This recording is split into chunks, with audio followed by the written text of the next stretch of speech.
다니엘서 5장 17절에서 25절까지의 말씀이 되겠습니다. 같이 교독하시도록 하겠습니다. 다니엘이 왕에게 대답하여 이르되 왕의 예물은 왕이 친히 가지시며 왕의 상급은 다른 사람에게 주옵소서. 그럴지라도 내가 왕을 위하여 이 글을 읽으며 그 해석을 아뢰리이다. 왕이여, 지극히 높으신 하나님이 왕에 붙인 느부갓네살에게 나라와 큰 권세와 영광과 위엄을 주셨고 그에게 큰 권세를 주셨으므로 백성들과 나라들과 언어가 다른 모든 사람들이 그의 앞에서 떨며 두려워하였으며 그는 임의로 죽이며 임의로 살리며 높이며 낮추었더니 그가 마음이 높아지며 뜻이 완악하여 교만을 행함으로 그의 왕위가 배한바되며 그의 영광을 빼앗기고 사람 중에서 쫓겨나서 그의 마음이 들짐승의 마음과 같았고 또 들나귀와 함께 살며 소처럼 풀을 먹으며 그의 몸이 하늘 이슬에 젖었으며 지극히 높으신 하나님이 사람 나라를 다스리시며 자기 뜻대로 누구든지 그 자리에 세우시는 줄을 알기에 이르렀나이다. 벨사살이여, 왕은 그의 아들이 되어서 이것을 다 알고도 아직도 마음을 낮추지 아니하고 도리어 자신을 하늘의 주제보다 높이며 그의 성전 그릇을 왕 앞으로 가져다가 왕과 귀족들과 후궁들과 다 그것으로 술을 마시고 왕이 또 보지도 듣지도 알지도 못하는 금은 구리 쇠나무 돌로 만든 신상들을 찬양하고 도리어 왕의 호흡을 주장하시고 모든 길을 작정하시는 하나님께는 영광을 돌리지 아니한지라. 이러므로 그의 앞에서 이 손가락이 나와서 이 글을 기록하였나이다. 다 같이 기록된 글자는 이것이니 곧 메네 메네 데겔 우바르신이라. 아멘. 중국 국경 지방에 한 노인이 살고 있었습니다. 어느 날 이 노인이 기르던 말이 국경을 넘어서 오랑캐 땅으로 도망을 쳤습니다. 이웃 주민들이 그걸 보고서 위로의 말을 전합니다. 그러자 노인은 이 일이 또 복이 될지 누가 합니까? 하면서 태연자약했습니다. 그런데 과연 그로부터 몇 달이 지난 어느 날 그 도망쳤던 말이 암말, 순말이었는데 암말 한 마리를 끌고 함께 돌아왔습니다. 사람들은 노인께서 말씀하신 그대로네요 하며 축하했습니다.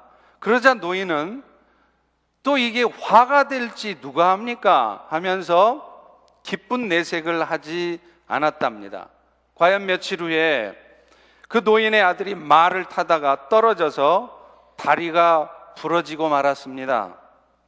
이에 마을 사람들이 또 다시 위로를 합니다. 그러나 노인은 이번에도 역시 이게 복이 될지도 모르는 일입니다 하며 표정을 바꾸지 않았습니다. 그로부터 얼마 지나지 않아서 북방의 오랑캐들이 침략해 왔습니다. 나라에서는 모든 젊은이들이 전장에 나가도록 했습니다. 그러나 이 노인의 아들은 다리가 부러진 까닭에 전장에 나가지 않아도 되었습니다. 이 이야기가 바로 세옹지마라는 말의 유래입니다. 변방새 늙은이 옹 말마 해서 변방 늙은이의 말이라는 말인데 화가 변해서 복이 되고 복이 변해서 화가 된다 하는 그런 말입니다. 사실 우리 인생살이가 알고 보면 정말로 그렇습니다. 당장에 힘들고 어려운 일이 생기면 우리는 쉽게 그것 때문에 불평을 하고 화만 내고 누군가를 원망을 합니다. 그런데 지나고 보면요, 그 일이 사실은 축복된 일이었다는 것을 알게 되는 날도 올 수 있다는 겁니다. 또 반대도 마찬가지입니다. 좋은 일 생겼다고 지금은 그저 좋아하고 있는데 나중에 보니까 그 일 때문에 더 힘든 일이 발생할 수도 있는 것입니다.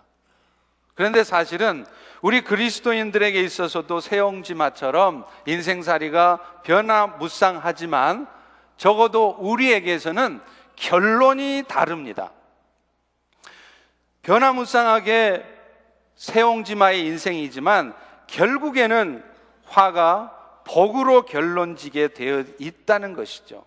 왜냐하면 세상사 모든 일들이, 오늘 내 인생 앞에 벌어지는 모든 일들이 결국은 지금도 우리를 변함없이 여전히 우리의 어떤 모습과도 상관없이 사랑하시는 하나님께서 주관하시는 일이기 때문에 그렇습니다. 오늘 우리는 지금 내가 살고 있는 이 세상 살면서 그저 눈에 보여지는 대로만 판단해서 그것 때문에 일희일비 쉽게 웃고 쉽게 슬퍼하며 살아가고 있지는 않는지 돌아보시기 바랍니다. 혹은 내 삶이 하나님과는 상관없이 내 뜻대로 되어질 거라 생각하고 그저 열심히만 살고 있지는 않는지 돌아보시기를 바랍니다. 오늘 본문의 말씀은요, 결국에는 하나님께서 이 세상사를 주관하고 계시고 오늘 우리 모두의 개인의 삶에도 정확하게 관여하고 계신다는 사실을 말해 주는 것입니다. 오늘 본문에 등장하는 벨사살 왕은 바벨론 왕이었죠. 그는 선왕이었던 느부갓네살 왕에 이어서 바벨론의 왕이 되었습니다. 그러나 그 역시 아버지와 똑같이 하나님을 거부하는 삶을 살았어요.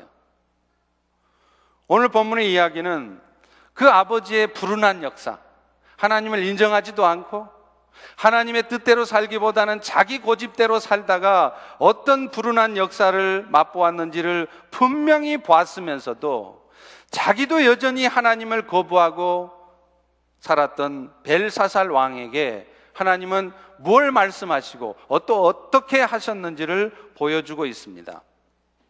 벨사살 왕이 귀족 1000명과 함께 큰 잔치를 벌여요.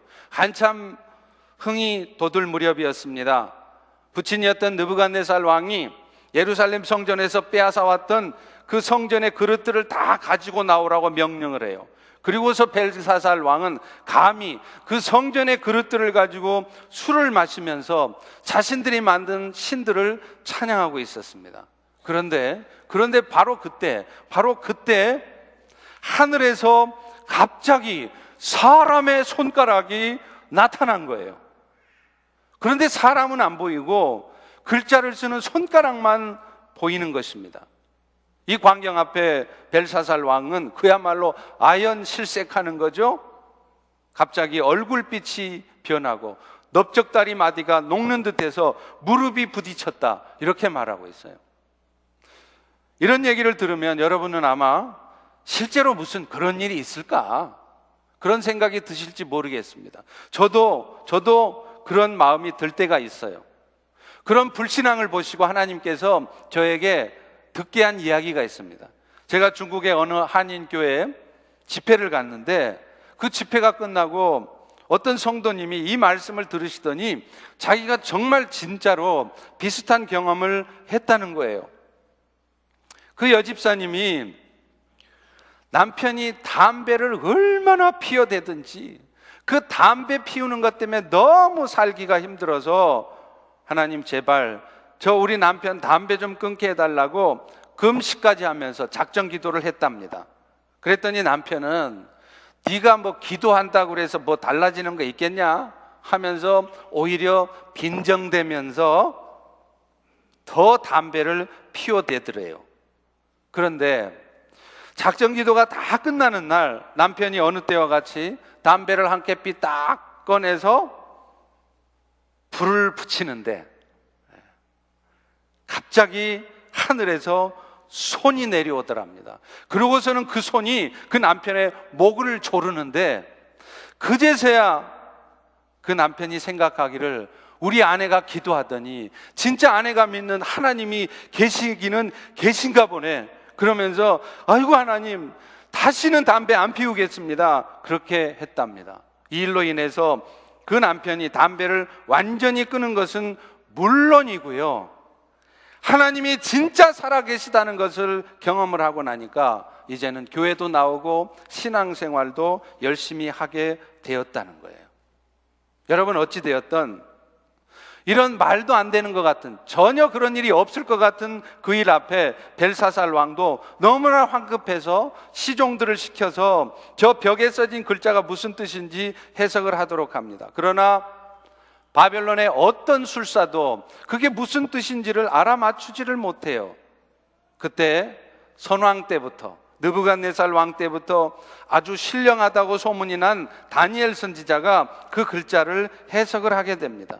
왕은 다니엘에게 이렇게 말합니다. 네가 만약에 이 왕궁 벽에 쓰여진 글자의 뜻을 해석을 해주면 너를 자주색 옷을 입힐 것이고 아주 총리처럼 대우하겠다는 거죠. 나라의 셋째 치리자로 삼겠다, 이렇게 약속을 합니다. 얼마나 벨사살 왕이 충격이 컸으면 그랬을까요? 그런데 이때 다니엘은요, 벨사살 왕에게 이렇게 대답을 합니다. 본문 17절입니다. 다 같이 한번 읽겠습니다. 시작. 왕의 예불은 왕이 친히 가지시고 왕의 상급은 다른 사람들에게나 주옵소서. 그럴지라도 내가 왕을 위해서 이 글을 읽고 그 해석을 알아야겠습니다. 한마디로 말하면 나는 지금 당신이 나한테 준다고 하는 인센티브, 그런 거 탐나지 않는다는 거예요. 그거 안 받아도 좋다는 거예요. 그렇지만 나는 지금 당신에게 분명하게 하나님의 뜻을 전달하고 싶다, 이런 얘기입니다. 다니엘은 벽에 쓰여졌던 글자의 뜻을 알려주기 전에 먼저 벨사살 왕의 부친이었던 느부갓네살 왕의 이야기부터 꺼냅니다. 18절과 19절입니다.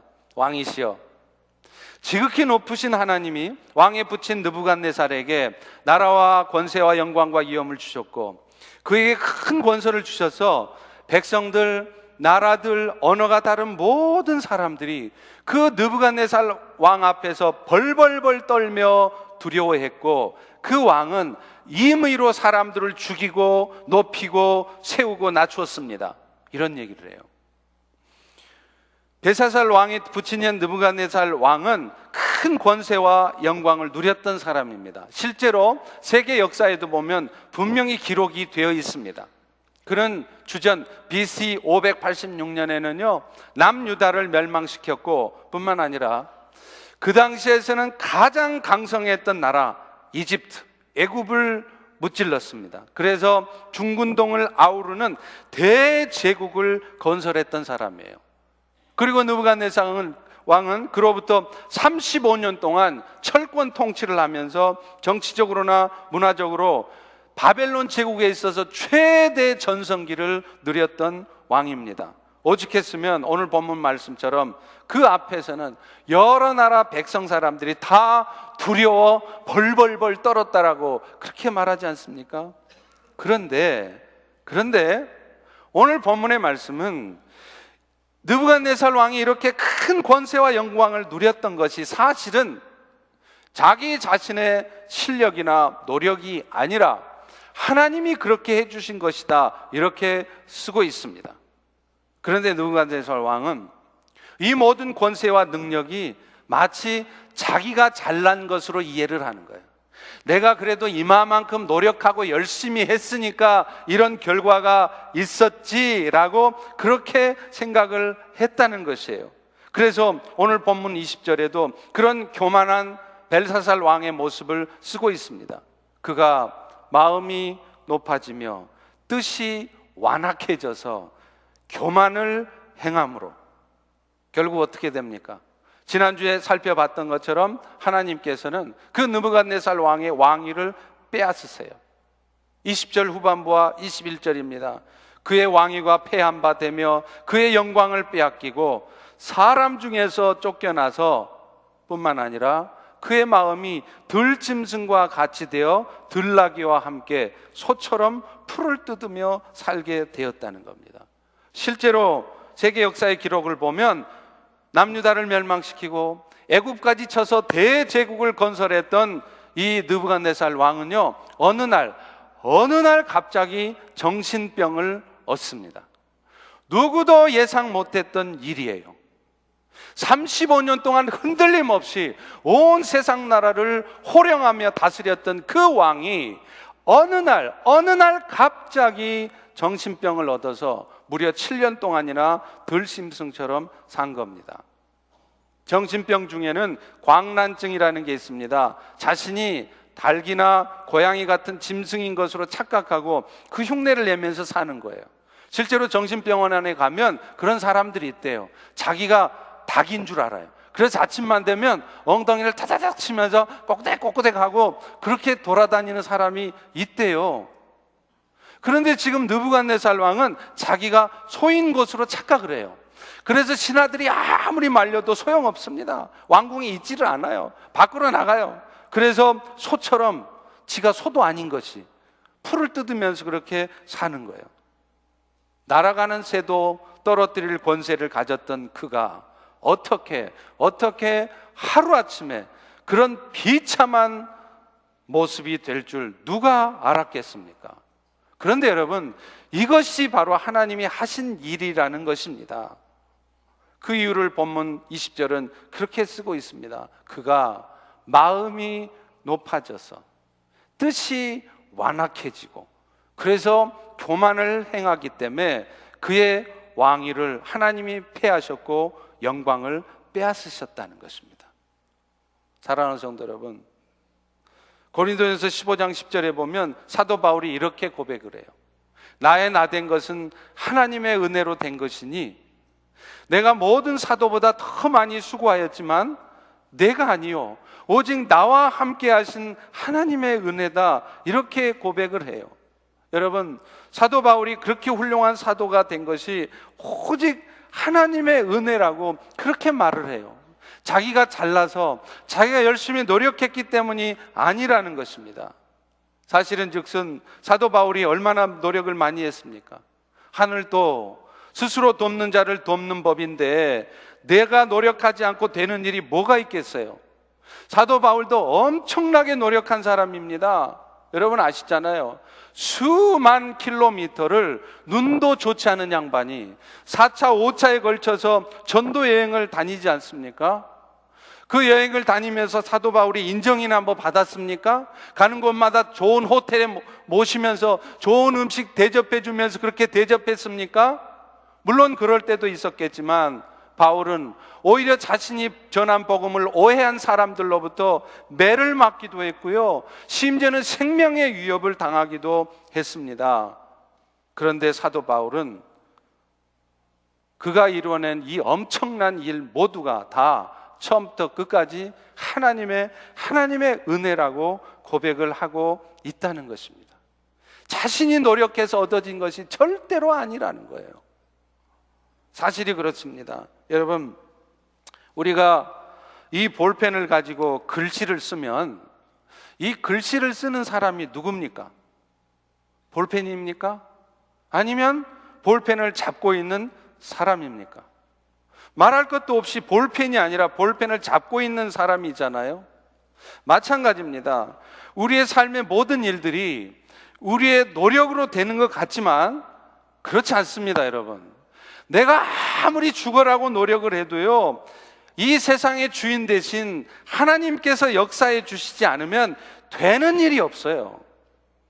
그 반대로요, 내가 부족하고 연약하지만 심지어는 뭔가를 잘못을 해도요, 하나님 보시기에 그 일이 되어져야 될 것 같으면 하나님은 기가 막힌 역사를 통해서 그 일이 되도록 만드시는 분이신 것입니다. 그런데 이 모든 것이 나의 노력의 결과라고 생각하고 그렇게 말하고 있다면 그것은요, 마치 이 볼펜이 볼펜 사이로 아프게 잉크를 밀어내느라고 수고 많이 했다고, 볼펜아 너 참 수고 많이 했다, 이렇게 말하는 거하고 똑같은 거예요. 고린도전서 4장 7절에 분명히 말씀합니다. 누가 너를 구별했느냐? 너한테 있는 것 중에 받지 아니한 것이 무엇이냐? 네가 받았은즉 어찌해서 받지 않은 것 같이 그걸 자랑하느냐? 그걸 왜 네 마음대로 쓰느냐? 이렇게 말씀하고 있다는 거예요. 오늘 내가 누리는 축복이 내가 뭔가 잘나서 혹은 내가 열심히 노력해서 얻은 것이라고만 생각한다면 여러분, 그것이 바로 교만입니다. 그리고 교만은요, 자신도 모르는 사이에 또 다른 일들을 추진해 갈 때 하나님을 의지하고 하나님의 뜻을 살피지 않게 돼요. 오히려 자신의 생각 가운데 마음이 굳어져서, 마음이 딱딱해져서 자신의 노력으로만, 자신의 뜻대로만 뭔가를 이루어 가려고 하게 되어 있습니다. 그게 교만입니다. 그럴 때 하나님은 그런 사람들을 깨닫게 하세요. 어떻게 하시냐면 결국은 그것들이 자신의 것이 아니라는 것을, 그래서 주인 되신 하나님께서 언제든지 회수해 갈 수 있다는 것을 깨닫게 하시는 거예요. 가져가 버리세요. 안타깝게도 느부갓네살 왕은 급작스러운 정신병으로 들짐승처럼 살게 되는 시간들을 다 겪고 나서야 비로소 이 세상 나라의 일들이 사실은 사람 손에서 결정되는 게 아니라, 사람들이 어찌어찌해서 지혜를 모아 산다고 해서 되는 게 아니라 하나님께서 하시는 것이라는 것을 알게 된 거예요. 우리도 얼마나 많은 경우에 이런 경험을 하는지 모릅니다. 어떤 구체적인 일들이 내 인생 가운데 벌어지기 전에는요, 우리는 하나님의 존재를 의식을 못해요. 사실은 의식하지 못하는 게 아니라 애써 의식하지 않으려고 하죠. 하나님 뜻대로 살기고 쉽지가 않은 거예요. 인생 사는 것이 결국은 내가 얼마나 노력하느냐에 따라 달려있는 것이지, 보이지 않는 하나님께서 주관하신 것이라고 생각을 안 하는 것입니다. 그러다가 정작 내 인생에도 생각지도 못했던 일, 내 삶에는 절대로 일어나면 안 되는 일, 그리고 일어나지도 않을 것이라고 생각했던 그런 일들이 벌어질 때 그제서야 이 모든 것이 하나님의 손에서 결정된다는 것을 인정하게 되는 것입니다. 그런데요, 더더욱 안타까운 사람들이 있어요. 가까운 주변의 사람들을 통해서 그런 장면을 자기 눈으로 목격했으면서도 똑같이 여전히 고집스러운 모습으로 살아가는 사람들입니다. 지금 벨사살 왕이 그렇잖아요.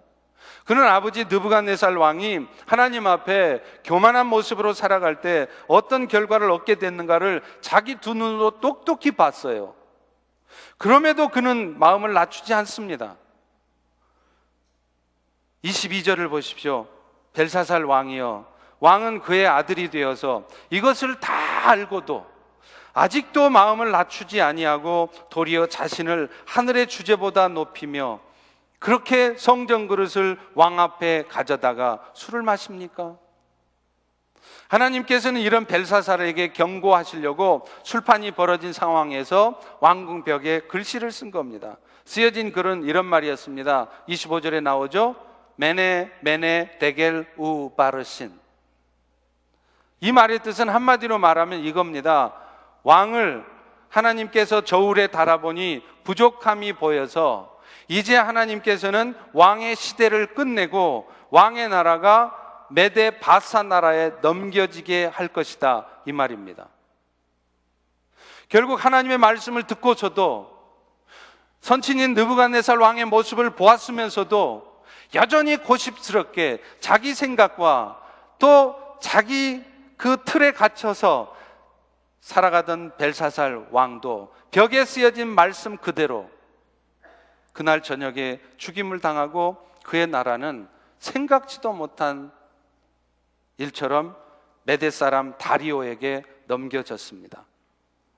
안타까운 것은요, 이렇게 우리 주변에 이런 사실들이 하나님이 우리 세상 나라를, 우리 개인사를 주관한다는 것을 보아왔으면서도 사람들은 잘 믿지 않는다는 겁니다. 벨사살 왕이, 아버지 느부갓네살 왕이 하루아침에 망하는 꼴을 보았으면 세상 나라 일들이 결국은 하나님이 결정한다는 사실을 겸손하게 받아들일 수 있었어야 했는데 말이죠. 그랬으면 그는 감히 그런 무모한 행동을 하지도 않았을 거고요, 그것 때문에 죽임을 당하지도 않았을 것이고 나라를 뺏기지도 않았을 거예요. 그러나 하나님의 경고를 무시한 벨사살 왕은 결국 그런 비참한 최후를 맞게 된 것입니다.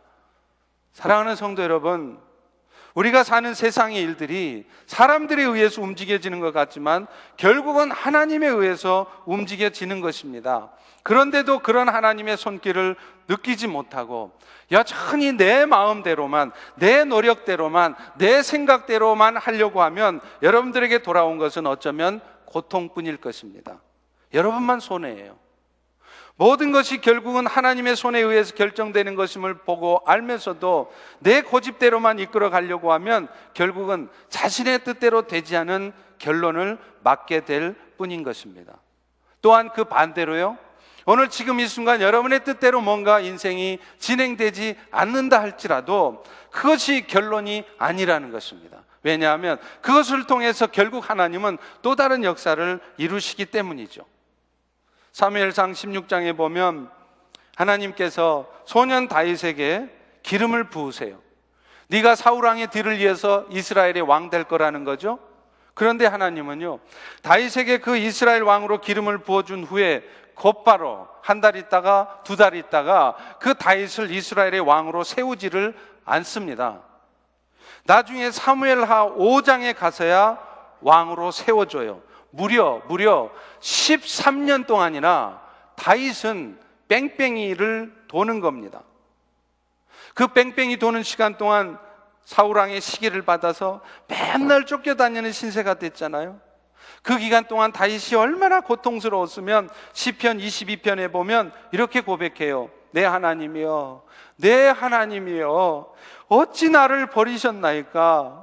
어찌 나를 멀리하여 돕지 아니하시며 내 신음소리를 듣지 아니하시나이까? 내가 낮에도 부르짖고 밤에도 잠잠하지 아니하오나 하나님은 응답치 아니하십니다. 어쩌면 이 자리에 앉아 계신 여러분들 중에도 이런 처지에 계시는 분들이 계실지 모르겠습니다. 얼마나 괴로웠으면 낮에도 밤에도 잠이 오질 않아서 그렇게 부르짖었겠습니까? 그런 다윗의 모습을 보고 아는 사람들은 비웃어요. 네가 의뢰하는 하나님이 도대체 어디 있냐? 네가 믿는 하나님이 진짜 살아계신 하나님이라면 네가 그렇게 간절히 기도하고 그 하나님을 위해서 살았으면 하나님이 너의 인생의 문제를 해결해야 되잖아. 왜 하나님은 너를 구원하지 않고 여전히 네가 그 고통 가운데 있는데 내버려 두는 거야? 시편 22편에 다윗의 고백이 나와요. 주여, 나는 사람들의 비방거리요 백성의 조롱거리입니다. 나를 보는 자는 다 나를 비웃고 입술을 삐죽거리고 머리를 흔들면서 말하기를 그가 여호와께 의탁했더니 구원하실걸? 그가 기뻐하시는 자니 건지실걸? 비웃는 소리를 한다는 거예요. 여러분 중에도 그런 세상 사람들의, 여러분들이 믿지 않는 남편의, 여러분이 믿지 않는 형제들의 그런 비웃음을 들어보신 분 계십니까? 그런데 하나님은요, 다윗이 고통 중에 그렇게 부르짖어도 그 기도를 안 들으시는 듯, 마치 안 계시는 듯 침묵하셨다는 거예요. 그런데 여러분, 마침내 때가 이르렀을 때 하나님은 그를 이스라엘의 왕으로 세우십니다. 13년 동안이나 뺑뺑이를 돌리시던 하나님이 마치 안 계신 것처럼 전혀 응답하지 않으시더니 마침내 그를 이스라엘의 구원자로 왕으로 세우시고야 마셨다는 거예요. 그러니 여러분, 사랑하는 성도 여러분, 여러분이 지금 뭔가 고통을 당하고 여러분이 생각하는 대로 일이 풀려지지 않는다고, 또 그래서 그것 때문에 아무리 부르짖었는데 응답하지 않으신다고 하나님이 안 계신다고 생각하지 마십시오. 사실 하나님은요, 여러분을 진정한 세상의 구원자로 세우시려고 오늘도 여러분의 사업을, 여러분의 직장 생활을, 때로는 여러분의 육신을 만지고 계시는 거예요.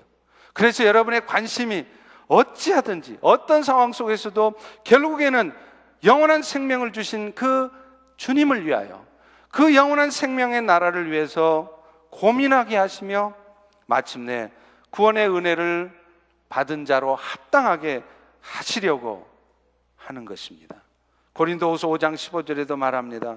그가 모든 사람을 대신하여 죽으심은 살아있는 자들로 하여금 다시는 자신을 위해서 살지 않고 오직 자기를 위해 죽었다가 다시 사신 예수를 위해 살게 하려 함이라.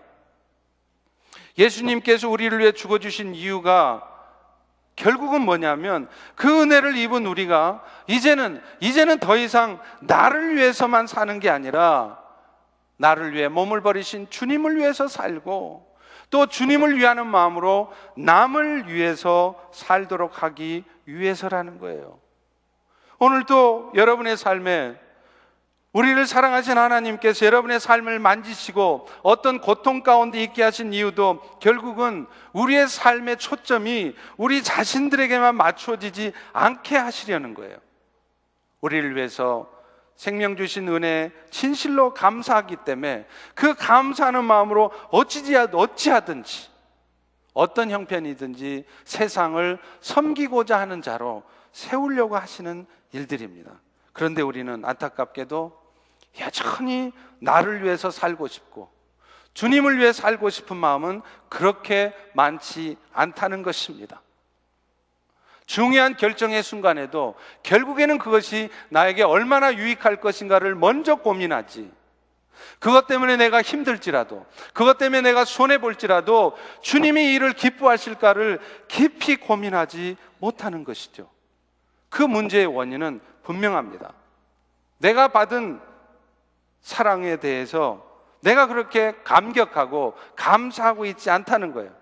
구원의 은혜를 처음 입었을 때는 감격했을지라도 지금 어느 순간 나도 모르는 사이에 그 구원의 은혜와 감격은 이미 사라지고 세상사 일에 빠져들어 있기 때문이라는 것입니다. 고린도후서 5장 14절에 보면 사도 바울도 자신이 그렇게 주님을 위해 생명 바쳐 헌신한 이유를 분명히 쓰고 있습니다. 그리스도의 사랑이 우리를 강권하시는 도다. 바울은요, 가말리엘의 문화, 요즘 말로 하면 최고의 명문 대학을 나왔습니다. 그러나 그는 그걸 자랑하지 않았어요. 내가 이 대학 출신이다고 그거 드러내지 않았습니다. 오히려 배설물로 여겼습니다. 바리새파의 검찰관으로 보장된 미래를 기꺼이 던져버렸어요. 편안하게 살 수 있는데 복음을 위해서 목숨까지 내던졌습니다. 그렇게 된 이유가 뭘까요? 바로 그리스도의 사랑이 그 바울의 마음을 강권하고 있었어요. 그렇습니다. 우리에게 하나님께서 그리스도를 통해 부어주신 사랑이 얼마나 엄청난 것인지, 그리고 오늘 또 그 사랑이 변함없이 우리 인생을 붙들고 있다는 것을 깨닫는다면 우리는 사실은 기꺼이 우리의 삶을 그분께 드릴 수 있는 것입니다. 중국 선교의 아버지라고 할 수 있는 허드슨 테일러의 선교 기념비가 세워진 곳을 제가 가본 적이 있어요. 그는 영국 선교사로서 중국의 내지 선교회를 이끌었던 선교사입니다. 1854년에 최초로 중국에 간 이후에 그는 1868년 절강성, 강소성을 중심으로 선교 활동을 했습니다. 그런데 안타깝게 그는 그 선교를 하는 중에 사랑하는 아내를 잃습니다. 우리 같으면 주를 위해서 열심히 섬겼는데도 그것 때문에 아내가 죽게 된다면 우리는 아마 머리를 내둘면서 나 이런 곳에 있고 싶지 않아, 나 여기 더 이상 안 있을 거야 하면서 떠났을 것 같습니다. 그러나 테일러는 그렇지 않았습니다. 그리고 그 자신도 의화단의 난 때문에 큰 고통을 치렀어요. 감옥에도 가고 두들겨도 맞고요. 그럼에도 그는 선교를 포기하지 않았고 중국에서 생을 마감했습니다. 그가 죽은 후에 중국에 세워놨던 그의 선교 기념비를 서양 선교사들이 철수하면서 영국으로 가져갔어요.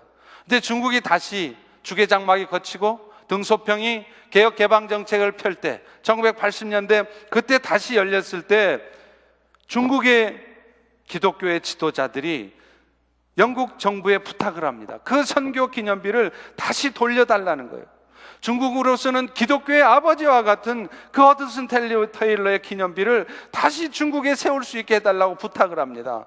영국 선교부는 기꺼이 그 기념비를 돌려주었고 그 기념비가 지금 절강성 진강이라는 곳에 세워져 있어요. 여러분도 중국에 가시면 무슨 계리민에 무슨 만리장성이네 이런 것만 다니지 마시고 그런 데 가보세요. 그래서 여러분들의 선배 믿음의 사람들이 어떤 삶을 살다 갔는지 보십시오. 거기 가보면요, 허드슨 테일러가 썼던 글이 있어요. 이 말의 뜻이 뭐냐면 이런 겁니다. 만약 나에게 한 파운드의 남은 돈이라도 있다면 나는 이 돈을 중국을 위해서 사용할 것이며 나의 생명도 중국을 위해서 사용하는 것 외에는 남겨두지 않을 것이다. 허드슨 테일러가 아내를 잃고 자신도 의화단의 난을 겪으면서 모략과 중상모략 가운데 고통스러운 시간들을 겪었지만 그가 선교를 포기하지 않았던 이유가 뭘까요? 지금 이 글에 쓰여진 것처럼 마지막 생명을 들어서라도 중국을 위해서 살고자 했던 이유가 뭘까요? 그 역시 자신의 삶에 부어졌던 그리스도의 사랑이 너무나 고맙고 감사했기 때문입니다. 지난 주간에 우리 교회 여성사역이 있죠? 오늘 교회 주보의 그 표지에도 나왔던데요, 야엘 사역 종강식이 있었습니다. 30대에서 40대, 심지어는 50대까지 대부분의 젊은 여성들이 매주 목요일 오전에 모여서 함께 말씀을 나누고 삶을 나누어요. 필요한 강의도 듣고요, 여러 활동도 하는 모임입니다. 이 모임에는 감사하게도 저희 펠로십 교회 교우들만 모이는 게 아니라 다른 교회 교인들도 와요. 왜냐하면 교회 규모가 작은 경우에는 그런 모임이 없기 때문에 여기 와서 함께 은혜를 나누고 싶어서 오시는 겁니다. 많은 자매님들이요, 여러분들이 몰라서 그렇죠? 남편들은 몰라요.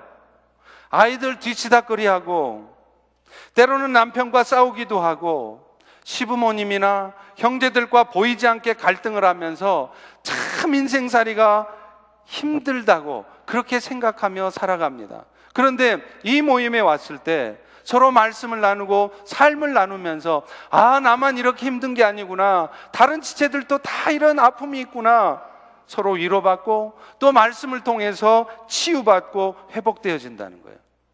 그런데 이 모임에 어느 자매님이 시를 써서 그 마지막 예배 순서지에 올려놓으셨더라고요. 제목이 뭐냐면 몰입이라는 시입니다. Concentration. 제가 한번 낭독을 해보겠습니다. 빗방울이 한두 방울 떨어질 때는 조금이라도 젖을까봐 피하려고 합니다. 하지만 이미 온몸이 젖어버리면 더 이상 두렵지 않습니다. 비에 젖어버리면 더 이상 비가 두렵지 않듯이 주님께 젖어 살면 삶이 두렵지 않습니다. 두려움이 여전히 나에게 있다는 것은 나를 아직도 온전히 주님께 던지지 않았다는 증거겠지요. 우리는 항상 나만 손해볼까봐, 그러다가 내 마음만 다칠까봐 주저합니다. 그러나 온몸을 주님께 던질 때 비로소 삶의 자유함이 옵니다. 여러분, 정말로 맞는 말이에요. 여러분, 왜 신앙생활 하기가 힘드십니까? 많은 성도들이 신앙생활이 힘들대요. 왜 힘들어요? 사실은 내 삶을 온전히 주님께 맡겨드리지는 않은 채로 어정쩡하게 신앙생활 하니까 힘든 겁니다. 뛰는 수준의 삶을 사는 우리가 어떻게 날아다니는 수준의 예수님을 따라가겠어요? 내 힘을 가지고 열심히 뛰어갖고서는 날아다니시는 예수님처럼 살아낼 수가 없습니다. 그런데도 여전히 예수님처럼 살려고 하면 할수록 여러분은 더더욱 신앙생활이 힘들어질 수밖에 없어요. 차라리 예수 모르는 사람처럼, 세상 사람처럼 내 마음대로 살아버리면 마음 편합니다. 그런데 안타깝게도 우리 성도들은 그렇게 살 수가 없습니다. 왜냐하면 이미 그 안에 예수님의 영이 거하셔서 절대로 그런 삶을 살 수가 없어요. 애써서 예수님을 외면하고 내 마음대로 살고 싶어도 그렇게 사라지지가 않는 것입니다. 그러면 어떻게 하겠습니까? 둘 중에 하나입니다. 그분께 내 삶을 맡기고 살든지, 아니면 여전히 신앙생활하는 게 왜 이렇게 힘들지 모르겠다면서 그렇게 어차피 천국 갈 백성들이 여전히 고민하며 염려하면서 그렇게 살아가든지. 뛰는 놈 위에 나는 놈이 있고 나는 놈 위에 붙어가는 놈이 있다고 하지 않습니까?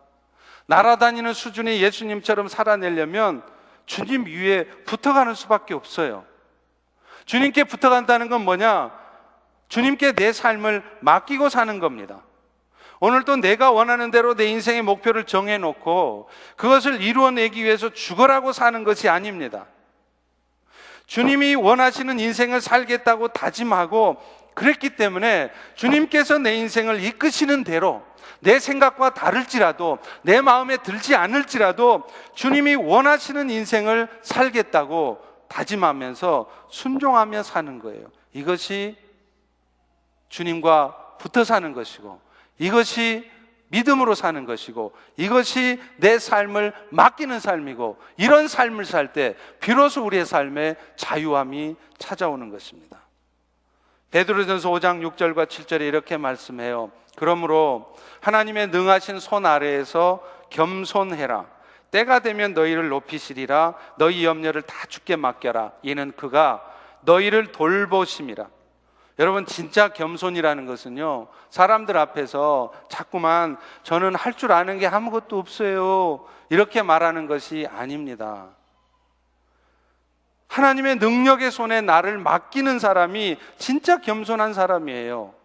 아무리 말은 겸손한 척 말해도 실제 내 삶에 벌어지는 일들 앞에서 내 뜻대로 되지 않았다고 그것을 불평이나 하고 원망이나 하고 있다면 그분은 진짜 겸손한 사람이 아니에요. 내 염려를 정말로 주께 다 맡겨보세요. 여러분의 인생 통째로 주님께 맡겨보십시오. 그럴 때 주님이 여러분의 삶을 돌보십니다. 그럴 때 여러분의 삶에 진정한 자유와 평강이 찾아오는 것입니다.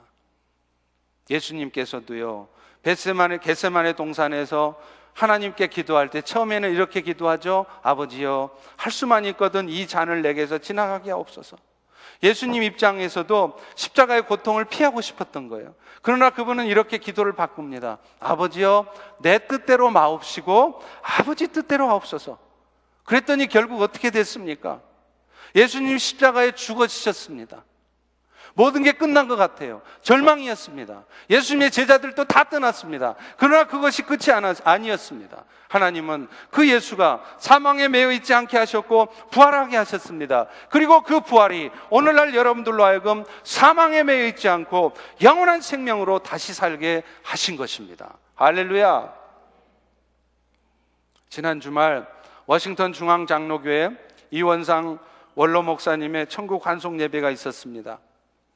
참으로 많은 성도들, 정말 무지하게 많은 성도님들과 목회자들이 함께 모여서 그분의 마지막 가는 길을 환송했어요. 저도 시간이 없어서 금요일은 못 갔지만 토요일날 장례 예배에 참석을 했습니다. 그 장례 예배, 그 이원상 목사님을 25년 동안 가까이 모셨던 남가주 사랑의 교회 노창수 목사님께서 설교를 하시면서 이원상 목사님을 회고하는 말을 하시더라고요.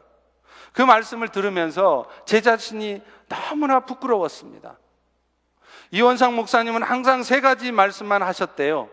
어떤 상황에서도 누구에게든지 항상 이 말만 하셨답니다. 기도하세요.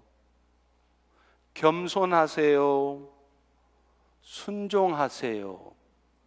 주님이 갚아주시기 때문입니다.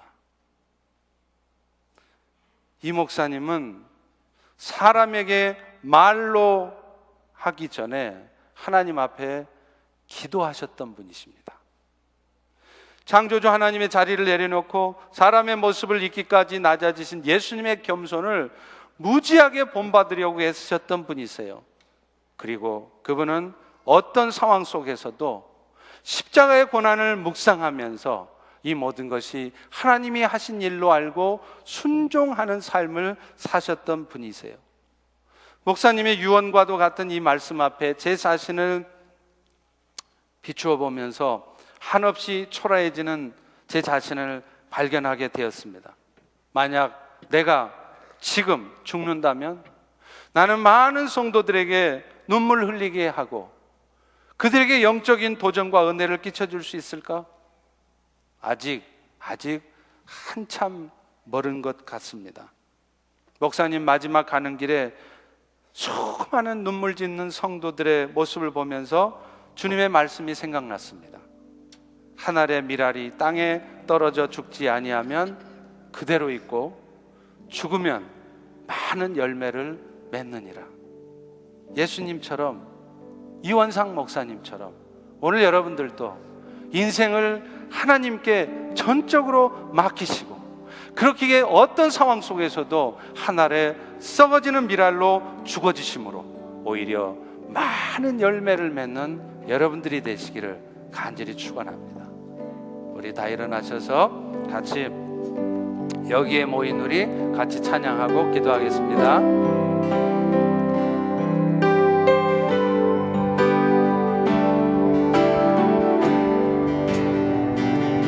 여기에 모인 우리 주의 은총 받은 자여라. 주께서 이 자리에 함께 계심을 믿노라. 언제나 주님만을 찬양하며 따라가리니. 시험을 당할 때도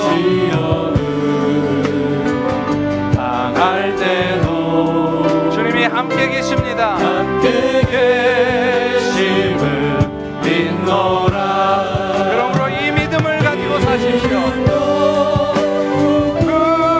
굳세라 주가 지켜주신다. 어두운 밤에도 주의 밝은 빛 인도하여 주신다. 주님이 뜻하신 일, 뜻하신 일 헤아리기 어려울 때 있으시죠? 헤아리기 어렵더라도 그러나 기억하십시오. 언제나 주 뜻 안에 여전히 계십니다. 내가 있음을 아노라. 사랑과 말씀들이 나를 더욱 새롭게 하니. 때로는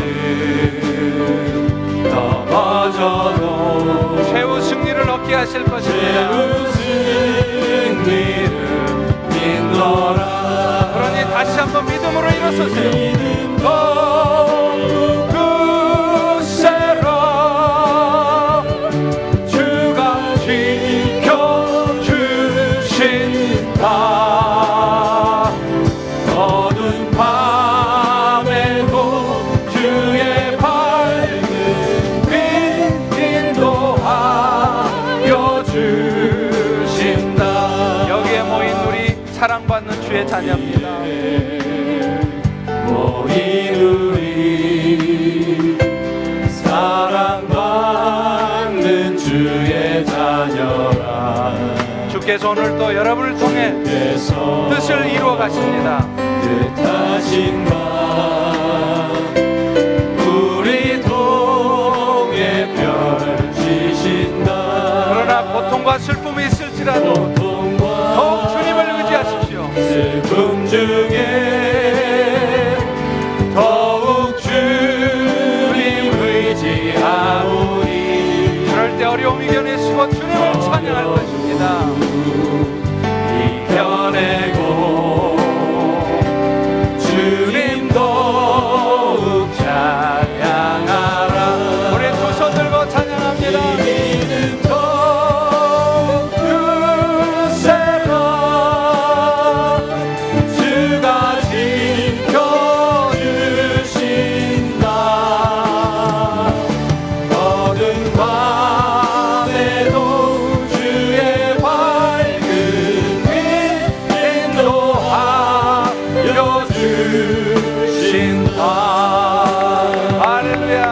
하나님 앞에 감사 영광의 박수. 이 시간에 우리 같이 기도하겠습니다. 그렇습니다. 여기에 모여있는 우리는 여러분 지금 어떤 상황이 있을지라도 먼저 주님의 은총을 받은 자고 사랑받는 주의 자녀입니다. 때로 우리가 이해할 수 없는 일이 우리 인생에 벌어져요. 그것 때문에 우리가 고통스러워하고 슬픔 가운데 있을 수 있습니다. 여러분 힘드시죠? 저도 힘들어요. 우리 모두 다 힘듭니다. 그러나 이 모든 것이 주의 뜻에 있다는 것을 먼저 기억하십시오. 그래서 이 어려움을 이겨내고 주님을 찬양할 날이 오게 될 것입니다. 그때까지 주님, 내가 믿음으로만 서게 도와주세요. 믿음으로 승리하게 도와주세요. 우리 다 같이 통성으로 기도하겠습니다.